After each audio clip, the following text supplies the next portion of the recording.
All right, guys. So Netflix have just dropped their Sweet Bobby documentary, which seems to be doing quite well. It's being reviewed everywhere. I'm going to be talking a little bit about the podcast, which I made a video about, and the differences between that podcast and this documentary. Which one did what better? Let's get into it. So I think that the good thing about the Netflix documentary in a way is that it wasn't really what I was expecting. What I was expecting was a stripped down version of the podcast. I mentioned in my previous video that the podcast it's about 6 episodes and 4 hours in total, but the Netflix documentary is like an hour and 22 minutes. So of course, if your documentary is like a third or something of the podcast, then there's going to be stuff that's going to be cut. But actually, the good thing is that they didn't make a stripped down version of the podcast. So I'm wondering if what they wanted to do was to also appeal to people who listen to the podcast, and so they could enjoy the documentary. So it's not just a kind of rehash. They touched on things in the documentary that were not in the podcast. Of course, there's a lot more material in the podcast just because it's longer. But the way that they tell the story is quite different as well. And it was good, I think, to see not just Girit, but the other people in her life, to I guess see the emotion, to see what it's done to them, to see how they feel about it. There's a lot more to kind of to see and to feel while you're watching it. So in the first episode of the podcast, Alexei Mostras, who's actually an executive producer on the Netflix documentary, Alexei Mostras, he's the one who did the initial Sweet Bobby podcast that came out in 2021. In the first episode, he says, "Hey, if this was a thriller, I'd be doing something wrong here by telling you that the person that Girit is speaking to online is not the real Bobby." The way the documentary opens is with a question to Girit, which is, well, when did you first meet Bobby? And so she mentions that there was this hen do in sort of 2011 in Brighton.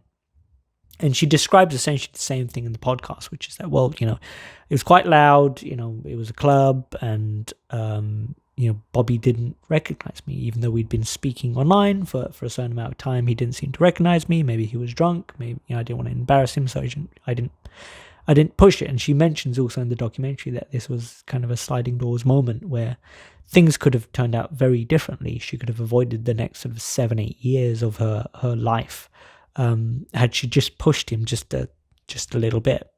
So one of the things that wasn't mentioned in the podcast was that Bobby apparently is from a pretty wealthy family. That's the way it looks anyway, online. And so he's shown to be going on all of these holidays, lavish holidays, in lots of different places.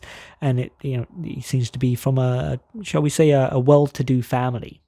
Another thing that was really good in the documentary that, of course, you couldn't have in a podcast was the way that they showed the Facebook posts, the Facebook profiles, the Facebook messages. I thought it was really good at capturing that whole sort of online world and that communication between Girit and not just Girit and Bobby, but also Girit and all these other characters with all the different photos and of course you get to see Bobby in the documentary, whereas you only really get to hear him in the podcast. And so you see him, on holiday with sunglasses on a boat in a swimming pool with friends and family and smiling and all the rest of it. So that was a nice kind of touch. Another thing about the documentary actually that I liked was that they speak to the people in Girit's life. They speak to Roshni, that's Girit's cousin, who was not mentioned in the podcast at all. And of course we get to see Girit's mum and dad. Which is quite sad. We get to see one of Girit's aunts as well, and so they're kind of talking about it from the family perspective, because in the podcast she does mention that her family are aware at some point that that she's on this online relationship with this Bobby guy and they're going to get married and start a family and the rest of it. But it was interesting to kind of see her family there and I guess supporting Girit as well, mentioning how much it had hurt her and how the relationship had changed her. It's mentioned in the podcast that she She lost a lot of weight at one point. I think Roshni ends up saying that Kirat, looks like death, that she was this happy, bubbly person, at the beginning of this relationship, and a number of years in, she doesn't look good. Her health has gone to shit. Another thing that was mentioned in the documentary that was not in the podcast is that, in this online relationship, while she's talking back and forth with Bobby, apparently at some point, while Bobby is meant to still be in hospital after he's been shot in Kenya, that he ends up apparently cheating on Kirat with his ex-wife, and that's how you end up with the child, with the baby that apparently Kirat and Bobby ended up choosing clothes for, though I think it was actually Bobby, the online Bobby, that was choosing those clothes. When I found out that Netflix were going to make a documentary on this, I was really wondering what this would change, if anything, for Kirat, for Simran, for this entire case.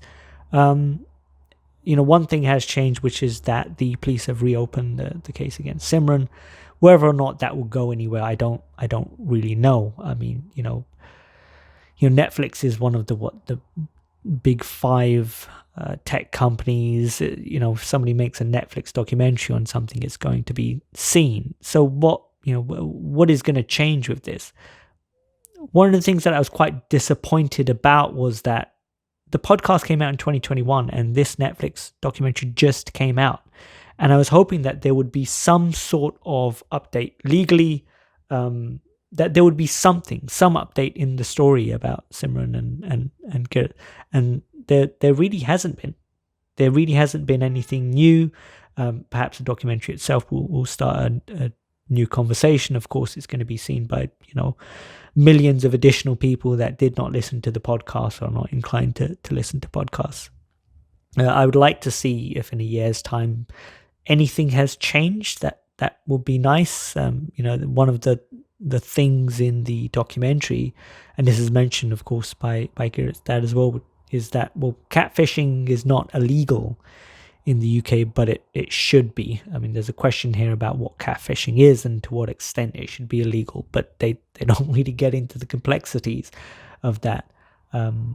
Given that I think it was the same studio that made the Tinder Swindler, what did the Tinder Swindler do to that guy who was the Tinder Swindler? Did it actually make a difference? Did it change things for him?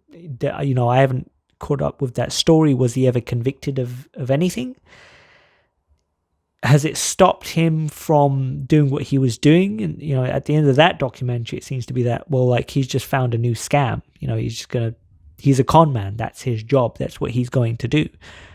So did that documentary, as successful as it was, I mean, everyone was talking about it at the time. I watched it, certainly.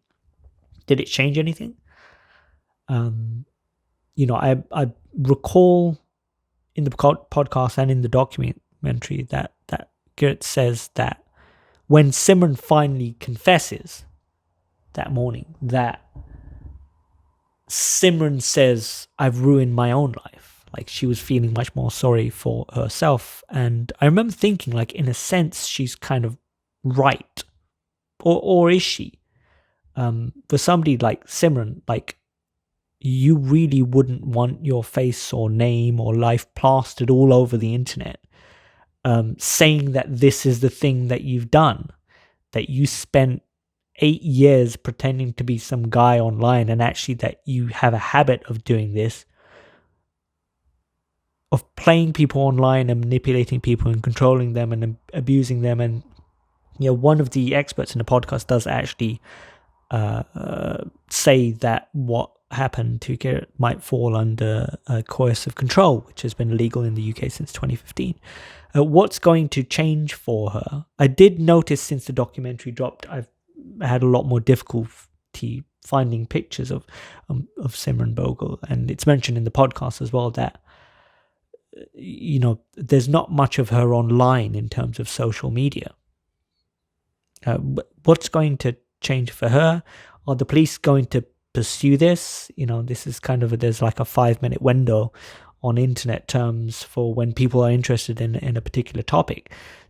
So there's a bit more interest in this topic right now, but where is it actually going to go? Is it the case? I mean, what do you guys think? What do you think? Do you think that Simran, in a sense, was correct? Has she ruined her own life? I mean, she couldn't have known that it was going to end up on a podcast. Certainly not on a Netflix documentary. But in a sense, she might have ended up correct, depending on what happens next. Do you think that the buzz from the documentary, which only came out on the 16th, it wasn't particularly long ago, and I don't think I'm getting the same buzz as the Tinder swindler did. I think they were trying to replicate that with this, but I'm not getting the same sort of buzz from the people around me. Nobody said, "Hey, have you seen Sweet Bobby?" At the time, a bunch of people were saying, have you seen Tinder swindler? Do you think anything will come of this? Do you think it's possible for perhaps a criminal conviction against somebody like Simran? How much buzz are you hearing around this? Do you think that there's going to be kind of a public outcry, so to speak, to try and pursue something like this? Might we even see a change in legislation in the UK about catfishing? We'll see if any particular members of parliament or anyone ends up, speaking up about this. Let's see what happens. More than anything else, it was interesting to see Gert finally. There were some particularly emotional moments in the documentary. It's one thing to hear somebody emotional, upset, crying. It's another to look at them and to see them on the screen and to see their family and to hear them say, like it was affecting her health and it was really upsetting to see what she had become. So yeah, did you guys watch the documentary? What did you think? Did you listen to the podcast and watch the documentary? What was your thought? I don't know how well the documentary has been reviewed. I try not to read reviews on stuff before I make a video on them. But let me know what you think. Like, comment, subscribe. Let me know what you think in the comments. Do you think anything will come of this? And did the documentary of itself do justice to the podcast? What did it do better? What did it worse? Let me know. And until next time, guys, I will bid you a good day. Goodbye.